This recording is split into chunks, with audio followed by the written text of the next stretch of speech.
Yeah, wow. Hold on. For research purposes.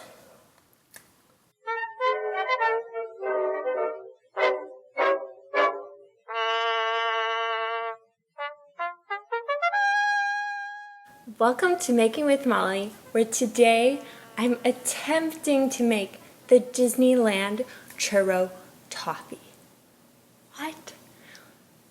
Now, I actually have never had this before. At Disney World, we only sold English toffee, so I'm going to be following a copycat recipe, which I'll have linked down below. Let's get to it. Start off by lining your baking sheet with parchment paper and set it aside for later. For this recipe, you'll need 2 cups of unsalted butter, 2 cups of white granulated sugar, and 1 teaspoon of salt. For the topping, you'll need half a cup of white granulated sugar, 1 tablespoon of ground cinnamon, and white melting chocolate. You'll also want to use a candy thermometer to know when to take your toffee off the heat. In a separate bowl, measure out 2 cups of granulated sugar and 1 teaspoon of salt. Then, in a large saucepan, melt your 4 sticks of butter over medium heat. After the butter is melted, add in your sugar and salt and stir until they are completely dissolved.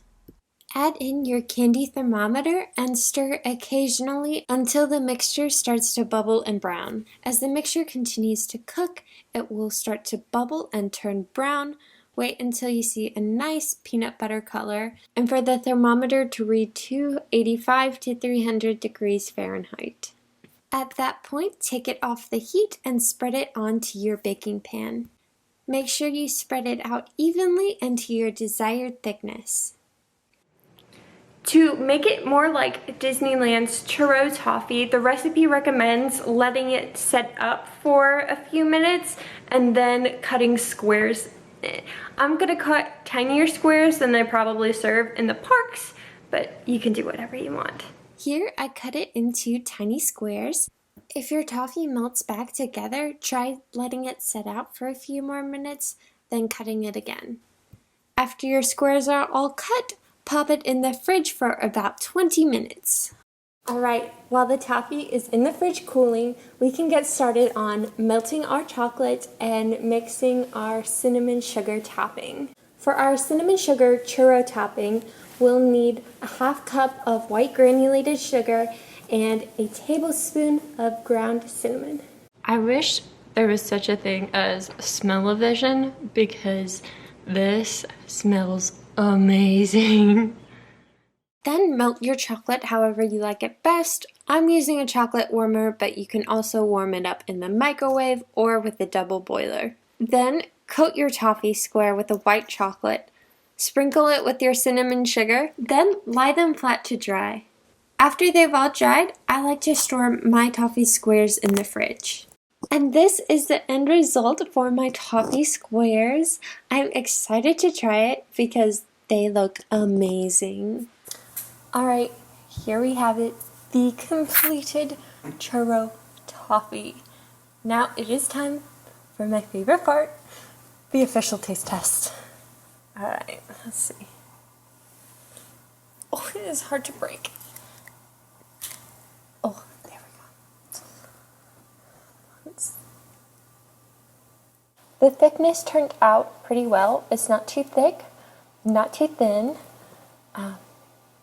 Okay, let's try it.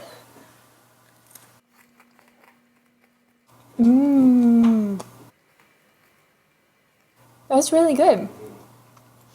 So I think the only churro part of this is the cinnamon sugar, which is really good. The toffee just tastes like plain toffee. If you want to spice it up a little bit, you could put some chopped nuts in it, like almonds would be good too. But that's really good. The white chocolate and the cinnamon sugar kind of remind me of Disney's apple pie apple that they have, which is so good. But except it's toffee instead of an apple. And that was my attempt to recreate Disneyland's Churro Toffee. In my opinion, it tastes amazing. I've never had Disneyland's Churro Toffee, so I don't really have anything to compare to, but this recipe was super good, super fast, and easy to make. I hope you get a chance to make it too if this piques your interest. But as always, happy making!